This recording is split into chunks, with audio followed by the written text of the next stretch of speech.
My husband's pregnant mistress, a 28-year-old woman, begged me to leave him, but I refused. Where do I go from here? I turned to Google because I needed to let this out.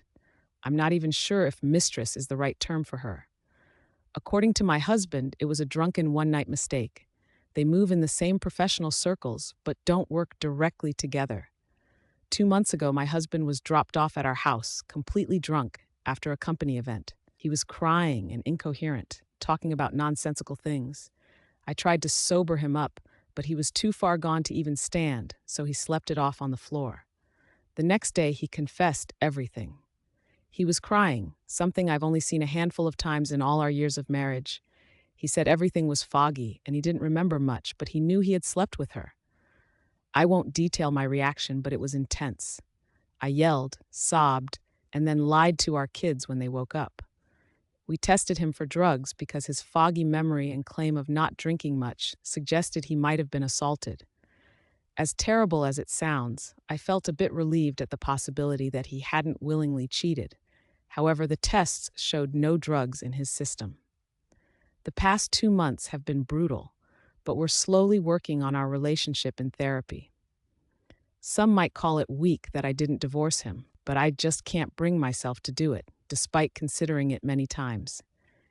He hadn't had contact with her since that night until she got his number and sent him a picture of her blood work a few days ago.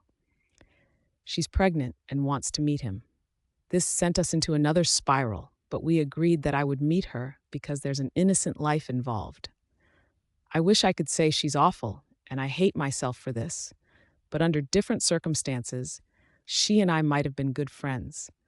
She seemed ashamed and genuinely lost. She's not much younger than us.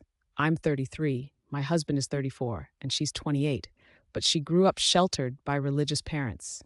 Not that it's an excuse, but that's what she said. I asked her what she planned to do with the baby, and she fell silent. I didn't expect her to ask me to leave him. She said that once her boyfriend finds out, he'll leave her, and her parents will cut her off for having a bastard baby. She can't do it alone and suggested I'd get a nice settlement and start fresh. I laughed.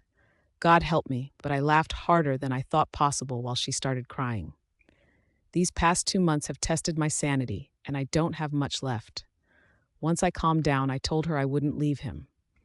If she wants to have the baby, we'll figure out support and custody, but that's it. She cried harder in the middle of the cafe, but we were already getting looks from my unhinged laughter, and she begged me to leave him.